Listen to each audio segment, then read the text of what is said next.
and Clinton for the White House, and then Trump came in. And a lot of people have I can see around the country, a lot of people have a lot of hope for Trump, so I don't usually say very much about these political things, because I don't want to offend anybody and let people make up their own mind. Say it. But the fact is that, you know, our candidates in this country for president are all selected for us. Yeah. And we don't have proper elections where we count the votes anymore. We haven't had that for a long time. So our elections are not democratic. They're not transparent. Question. Yeah, well, a question, but yeah, Stalin said it's not who votes that counts, it's who counts the votes. Yeah. We're electronic voting machines. You don't have a democratic republic at all, you know. But one of the last decent, courageous politicians we ever had, who was questioning 9/11 big time, they gerrymandered him out, was Dennis Kucinich. I think he was one of the only decent ones in the last 15 years. That stood Cynthia up as a man. McKinney too.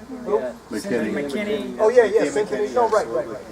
Yeah. But Kucinich was demanding an investigation. They said, we got to gerrymander him out, shut him up, get him out of What office. about Paul Wellstone? Oh yeah, well, They got rid of him, though. Right, and I'm They sorry. call it Wellstone. No, you're right. They got rid Yeah. of him. Crash the plane. Every Right, time right. someone says something true, I go, no small planes for you. That was interesting that you brought up Wellstone. I was writing in Germany at the time, and I looked at that very quickly. I jumped on that, and I contacted the FBI and stuff. And what I found was that the FBI agents from the Twin Cities were on their way to the crash scene before the plane had crashed. How about that? So, question. Before I ask my question, I just want to say with Kucinich, it wasn't just gerrymandering. 3 people, I think family members really close to him, mysteriously died. 2 brothers and a sister And Wow. so that, in their The 50s. man wrote Silence, couldn't yeah. refuse. Sleep with the fishes. And then he promised health care, and Right. he rode the plane with Obama, and when he got off, he said, you know, we really don't need a... Right. so my question is, you mentioned something I hadn't really heard before, and that was you were saying that at Shanksville, all the passengers were in that plane. Well, May have been. yeah, could you talk about that more, and also how that compares to what Rebecca Roth is conjecturing? Okay, I've only read Rebecca Roth's first book. I haven't read her second book, so I can't say. But there was a report from AP Cincinnati on 9/11 that Flight 93 had landed at Cleveland Airport. Right. And the Mayor White, the black man who was the mayor of Cleveland, confirmed that. And United Airlines president confirmed that it was Flight 93. And this is an AP report, and it came out. It's a very short report. Well, that's important. That's important. So we find that 2 planes did land at Cleveland Airport. At least 2 planes landed. One was Delta 1989. One was apparently Flight 93. Well, Flight 93 is the plane that crashed in Shanksville, right? Well, so what happened? What I think happened is, as per Operation Northwoods, that idea, that plan, is that the 2 planes landed, 175 and 11, if they existed that day at all, or if they weren't consolidated in one plane, whatever. They landed. Those planes landed, and perhaps at Stewart Air Force Base, Stewart Airport, in New York.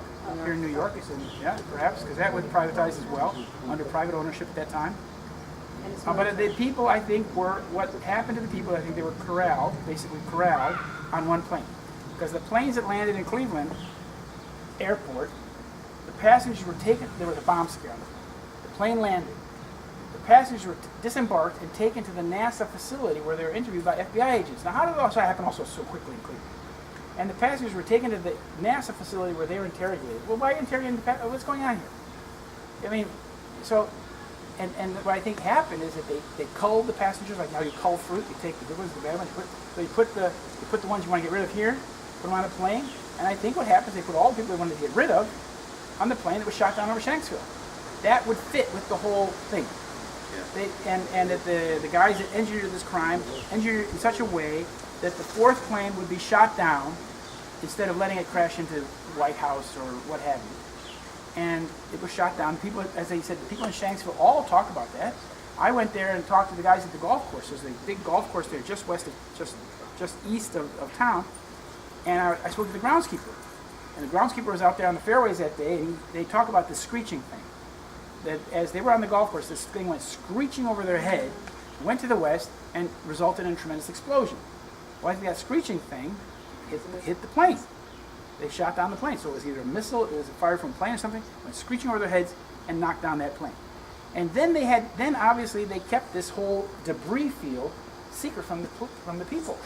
It was reported in the Pittsburgh TV that night. Pittsburgh TV had a helicopter. They were flying over the woods, and they showed, you could see all these pieces of very small debris on the ground. You couldn't really tell what they were, but there were a lot of debris there, and they were over the woods. They weren't over the hole. They were in the woods. And they said, this is the debris field. And it's like, but that was like dropped from the narrative. Okay, well, let's not talk about that anymore. And so right away, the feds went into Pittsburgh and started shutting down, news discussions of this and that because it's close to Pittsburgh, and that's what happened. But I think that's what happened, and that's why that debris field was kept secret. Now, who took control of the debris field? The FBI. The body parts they picked up, they put on a plane, and those body parts went to Dover Air Force Base in Delaware. And that Air Force Base, that mortuary in Dover, has a long history of basically taking any body parts they can't identify, cremating them, and putting them in a landfill. They've been doing that for years. I think they started doing that on 9/11. They've been doing that with guys from the war zones and whatnot. They cremate the body parts that they can't identify. So all those body parts that they couldn't identify, bits and pieces, they simply cremated them and put them in a landfill.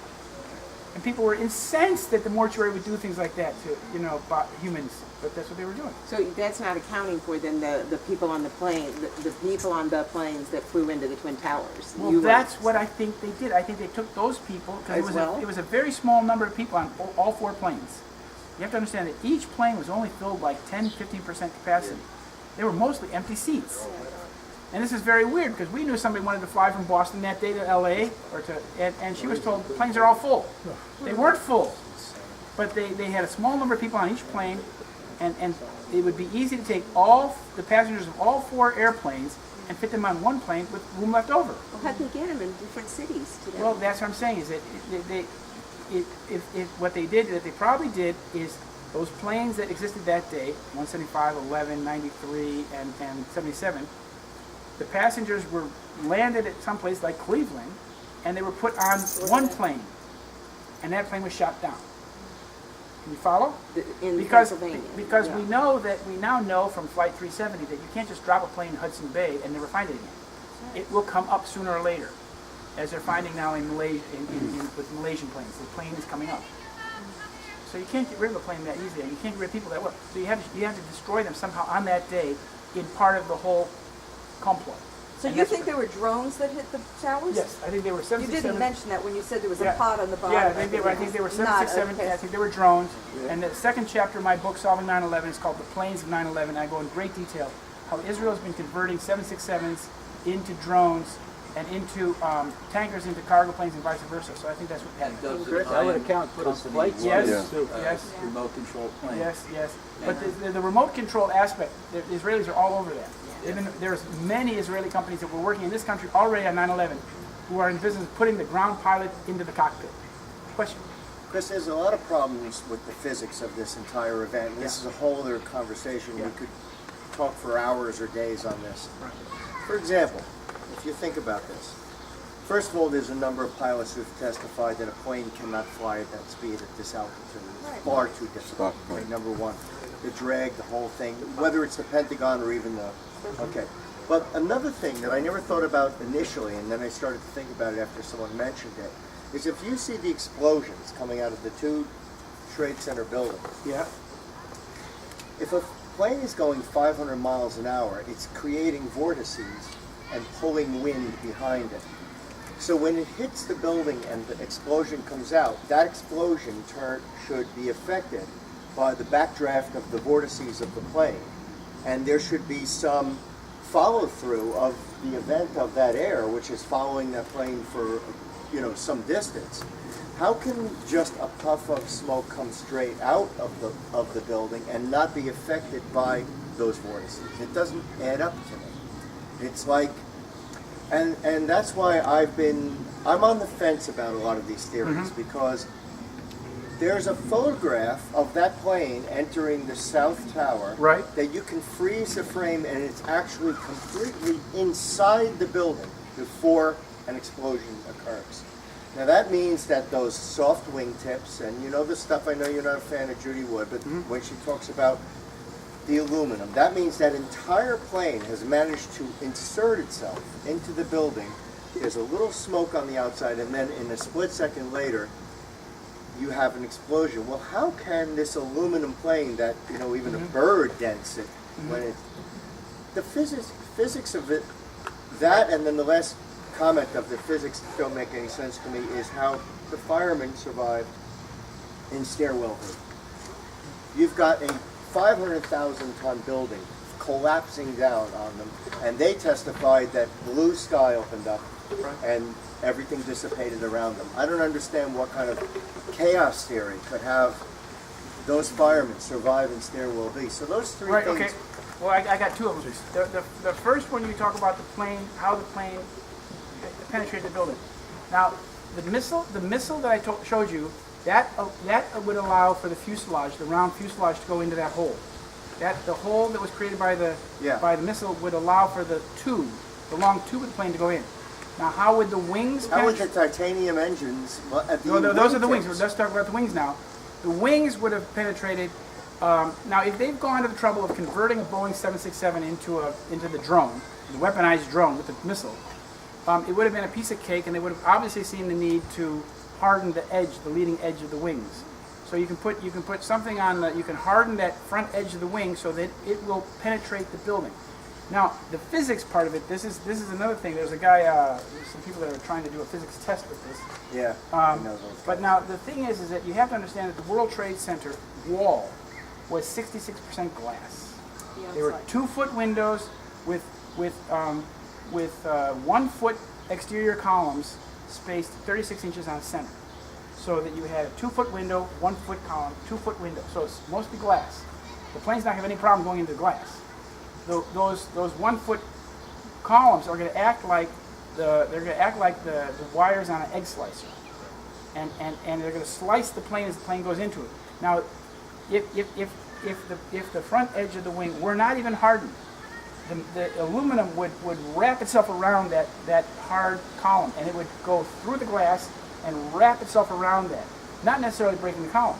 But if you harden the edge of the wing with the weight, all that fuel in the wings, and the hardened edge would cut through those columns. It would happen. It would happen. The thrust of the jets would push those wings right in and slice them. Yeah. The thrust of the jets is incredible. Yeah. You can see that. And the thing, but now the thing is, the next question is that you have in that floor, you have a lot of thermite. Obviously, we saw the evidence of the thermite falling off the floor. So that means that as the plane went into that floor, that thermite went off, and the fuel exploded, obviously, but the plane was demolished. The plane was reduced to nothing. And we find very, very little evidence of the planes at all. We found a landing gear here, a landing gear there, an engine on the street here. But these landing gears and these engine parts were never identified.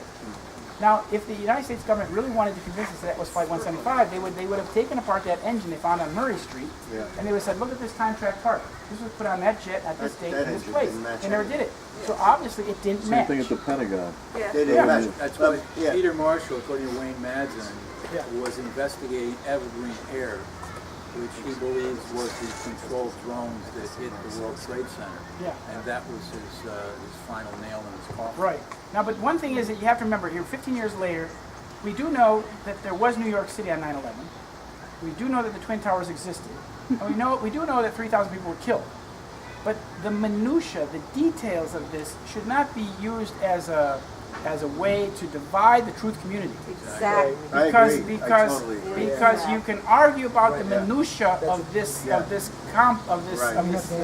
a very sophisticated. All the investigators. It's an extremely sophisticated operation. A lot of physics were involved, as you said. A lot of things happened that day, and we do not have to understand every single detail of this to understand that we were cheated and lied to. Right. We have very good evidence that our government and media have lied to us for 15 years, and they have used that lie to give us the war on terror.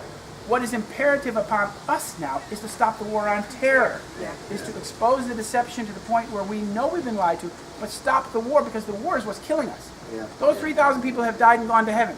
God bless them. But we're dealing with the remains of this kind of deception. It's a criminal impulse. Well, the interesting thing is all the investigators, you, Judy Wood, Morgan Reynolds, jump over to John Lee or jump over to Gordon Duff and his group, and I know you have it out with those guys. Every one of them agrees the official story is bogus. There you go. Everyone agrees There you go. this is the reality There's no that question. we've been had. There's no question. So I agree we should concentrate on that because I can't stand when I see the division in the church. There's no reason. There's no exactly. That's done on purpose. That's done on purpose. You see, the red herrings and the bullshit is there to divide groups. That's the whole point. They want to break up the 9/11 Truth community into a bunch of arguing people, just like they want to break up this country. They want to break up this country like they did to Iraq, so that we have whites against blacks, gays against straights, Trumps against Clintons. You know, so people are, and I'm afraid they're having such success. I'm afraid they're going to have a violent summer this year in America. Question, Rudy. All right, one thing.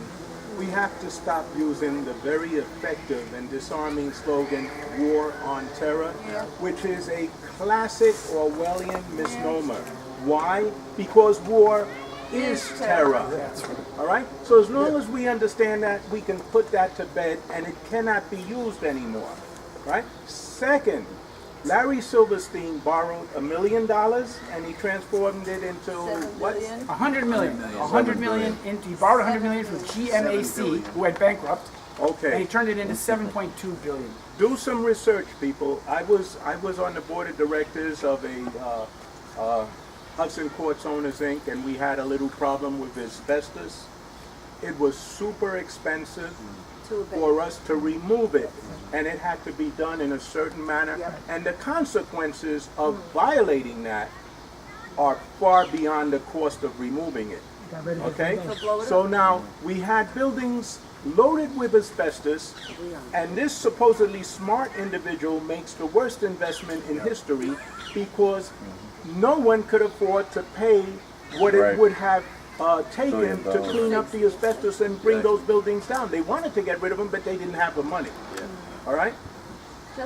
Very good, very good. Also, Thanks, Rudy. when they originally came on with the story, they said there was 8 planes that were hijacked.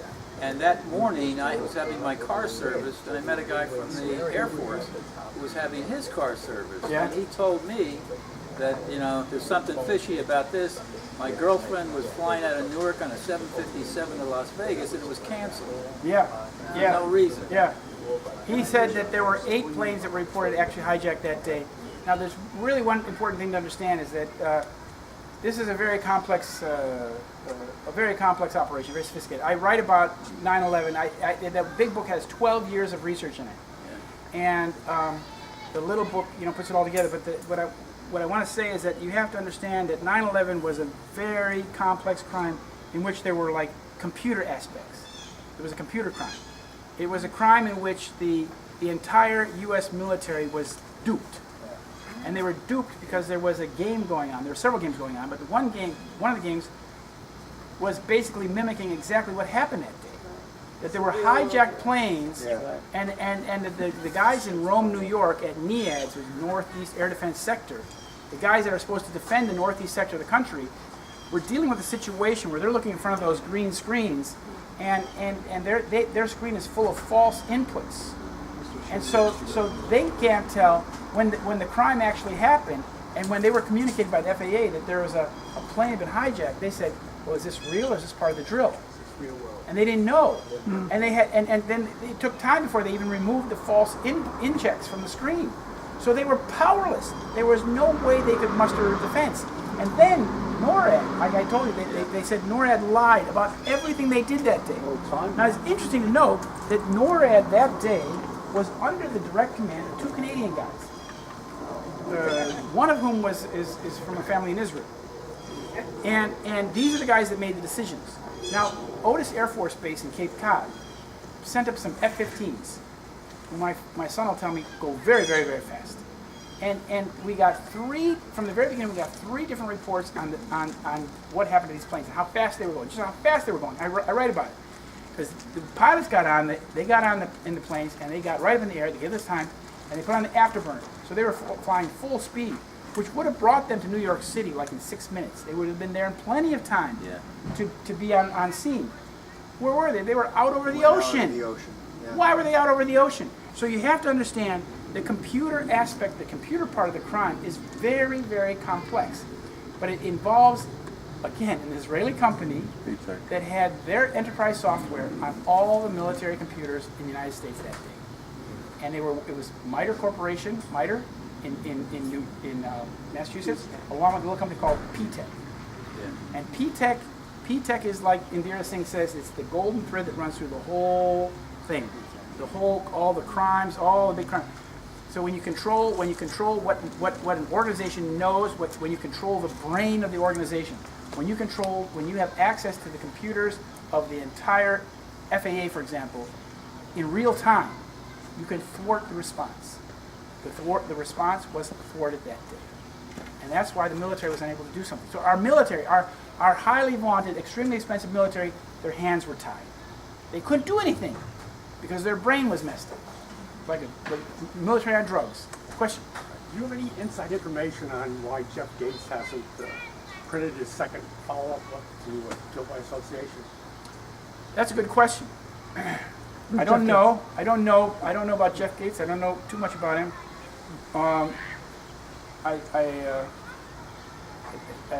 Between you and me, he's a bit of a scoundrel. I don't know why he hasn't done that. He works with a guy who calls himself a Rockefeller. A guy who calls himself Rockefeller, who have a history of kind of like bilking people out of money, and they bilked a friend of mine out of $600,000. So, and when I asked him, are you paying my friend back? You told me, I put him in touch with this guy who gave him $600,000. I said, are you going to pay him back? You promised you'd pay him back. And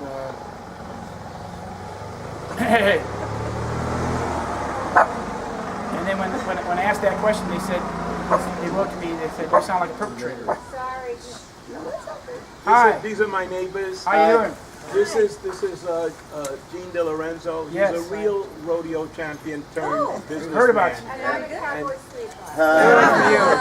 Good for you. These are my close neighbors. They own the horses across the street. Right. Oh, okay. So I don't know. I don't know why he hasn't come out with the second book. Now they've said, according to my friend in Germany, they said that they're working on a book.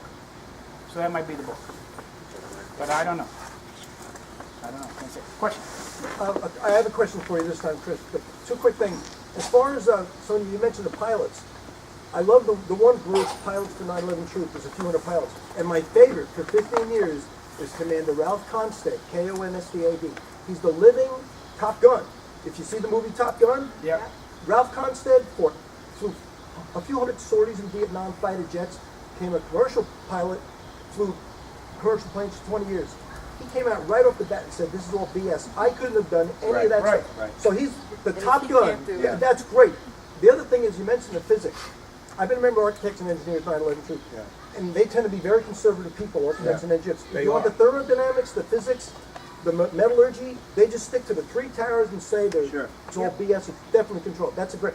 And I got an email. Here's my question, Chris. Yeah. I got an email from Architects and Engineers last week. Yeah. And they said, and we're talking about the media, that there's a leading British journalistic publication, I just can't remember the name of it right now, who is starting a big investigation into 9/11, into the cover-up. Nick, I sent you that email. I just can't remember the name of the British, it's one of the major publications in Europe. Have you heard about that? And what was the name of that? I sent you that email the other day, right? Because it sounds to me like, wow, this is interesting. Because all of Europe, I heard after, like a couple months after 9/11, I heard people in China say it was an inside job. Yeah. And I mean, Bush and Cheney forestalled an investigation for a year and a half, Yeah. allotted $40 million. That was more than Whitewater, you know? Yeah. So the whole world knows from the get-go. The former except- president of Italy, Except President America. Cossiga, Yeah. president of Bingo. Israel, said it was a Mossad operation. So it's like, it's like an open secret. It's like a big open secret. And the But this Canadian- new investigation in England, Yeah. I can find out and let you know. Yeah, do I'll that. send you the email. Whatever it was, I'm like, wow, this is going to be huge, earth-shaking. They're saying, we know it's a cover-up inside job, and they're going to go big on it now. I just can't remember the name of it. It's some major British tabloid. I don't know, tabloid. I know, me too. Right, no. But you haven't heard about it yet, but that was just last week. So, and I got that from Architects and Engineers from I Love Truth. So that could be Okay. big. That's huge. Question? Yeah. I Question. was just wondering if you have any information on the artists, the Israeli artists who are living in the building. She's asking if I have any information about the Israeli artists who were living in the building. No, what she's talking about, there's a little confusion here. She's talking about the German Austrian artists who were living in the building in early 2001 or late 2000. And this was a team of people, of art students who were like building a little balcony. They were removing a glass and putting a little porch out there. And it was some sort of like little Performance art. performance art. Thank you. Chris. Oh, I'm sorry. Yeah. Okay. And I was going to say that this group, I was given a copy of the book. I photocopied the whole book. They're Germans and Austrians, and they do this kind of thing. And that book was published in February of 2001. That's not to be confused with the Israeli art students who were spying on DEA officials and trying to infiltrate DEA offices around the country prior to 9/11, who were experts in demolition. So I think it's like a kind of like a switcheroo, so that people ask questions like you do, thinking that these were Israelis. These weren't Israelis. The ones that were in there at that time were not Israelis who were living there. But as you know, they were photographed with boxes of fuses behind them that are used in demolition. So this seems to be like a red herring. So that we're to think that maybe these art students from Austria were involved in blowing up the building. Rebecca Roth was saying that. Of course. Yeah, she might because Rebecca Roth is. But those kids, those people, I tried to contact some of them in Europe. I tried to contact them in Austria, but I haven't had any success getting through to them. But they're performance artists. But the Israeli art students who were the ones you have to worry about were the ones who were spying, infiltrating DEA, and experts in demolition. And that's the 200 or so who were arrested and in the year 2000, 2001. Another question?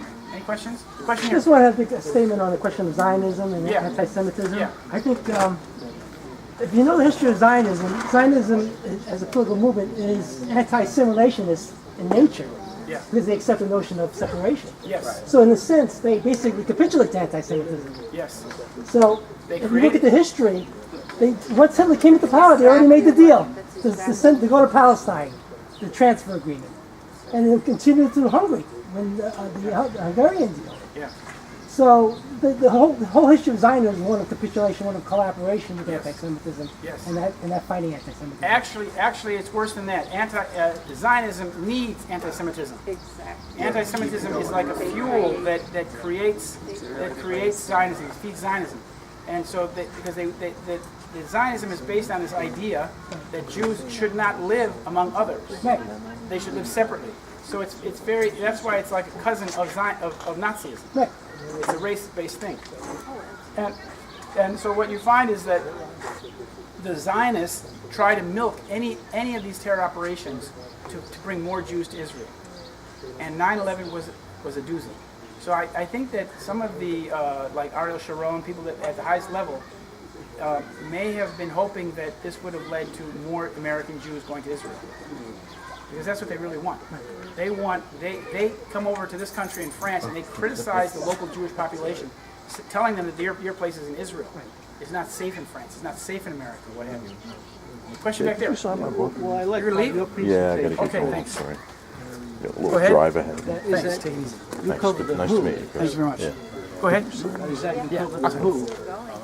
Huh? And not, you cover the who, and not the how it happened. Yeah. So, and why I know you're on the right track Yeah. is just what happened to our venue. Why we're here at Rudy's house Yeah. is because the Zionists got on calling us anti-Semites and Nazis, and we end up here. So we had a different venue. So that's all linked together. And the information that he has is it's so pertinent to Israel and Zionism. So if you don't make that connection, and what's so pertinent about us getting kicked out of our venue is just that, the information in who did it, not the why and the minutiae, Exactly. the planes flying, Exactly. and we Yeah. get confused. Well, There you go. ultimately, Thanks it's a very good much. Thanks, point Chris. and it Take care matters, now. but I do agree that this supersedes it. You have to realize that this is a reality, and you have to get newcomers on board. My question is, how do I get... Chris, you know what I do with my paintings? Yeah. I've included several different whistleblowers on my site, regardless of their agreement or not. Right. Because the point is this, in my opinion, you have to get they can factor in a percentage of the population that are going to be awake. They can factor that percentage in and say, they're going to make some noise here and there, but they're never going to affect the larger population. How are you, like, one of the sites that I've given a friend of mine who was very skeptical of all this, and I gave him a site called Military Officers for 9/11 Truth. It's a very impressive site. When you see a lineup of generals and brass and admirals that don't buy the official story, that makes waves with people. Not Doug telling you. These are majors and Alan Sadansky. Alan Zabrowski. Dr. Remember Alan his quote? Zabrowski. Remember his quote? Yes. I've spoken to him via private messaging. Really? Yes. And if Americans ever find out, turn to glass. they will wipe somebody off the map, and they won't give a rat's ass. But there's a lineup of people. How about Major Stubblebine, who looked at the Pentagon and said, "I'm sorry, there's no plane that hit that building. Plain and simple. There's no way it could have happened." What kind of responsibility did he control? How high was he? He was in charge of all visual, photographic information and forensics on all kinds of things. Any higher than Couldn't get any higher than that. So if you recommend Military Officers for 9/11 Truth to newcomers, for me it seems to hold some weight over other things. A lot of those guys are retired, you know, that's the thing, like when they're retired, most of the guys, they have something to lose if they're still working. But that makes sense. Yeah, but the retired guys are the ones that are going to give you the straight And like you said, story. and I love the website Patriots Question 9/11 Truth. There's 6 groups: military people and generals and admirals, CIA people, FBI people, Brian Raleigh, the architects and engineers. There's hundreds of pilots to 9/11. Absolutely. Patriots Question 9/11 Truth have all these subgroups. Professors to 9/11 Truth. There are thousands of people. Experts, and they're all. People say it's all. What about Robert Steele, ex-CIA agent Robert Steele, says every terror event in the United States is a false flag event. That comes from the inside. That comes from a CIA operative, the head of the CIA at the time. To keep the American people terrorized. Yeah. And so afraid to. But you know, my girlfriend lives in Germany. She says, oh, all of Germany knows it's bogus, but we don't seem to know. Canadians. Yeah. How do you turn it around? Rudy for president. Chris for vice president. Chris for president. Rudy for vice president. That's it. Right here, right now. We're starting. Yeah. Chris? Just about everybody here. It's the modest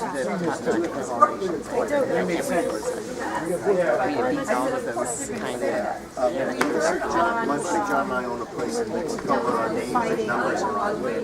That's one of the things that you could updug John. But I'd like to give you either my email or you can trade it off or something. I have AULD,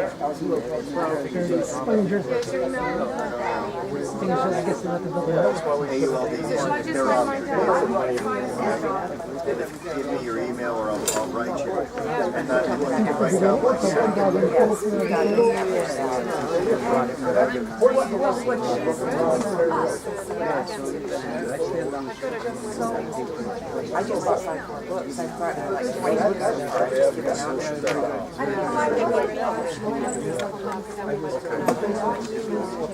Let's go here to the table. Let's go back to If anybody would like to get a copy of the book, I have the books up here. You can sign. You got a pen? I got a pen. Okay. Oh yeah. I'll get the pen. I got a pen here. I live in Hoboken. I saw the buildings fall across the water. My website, I'm painting whistleblowers. Well, that's maybe too uncomfortable.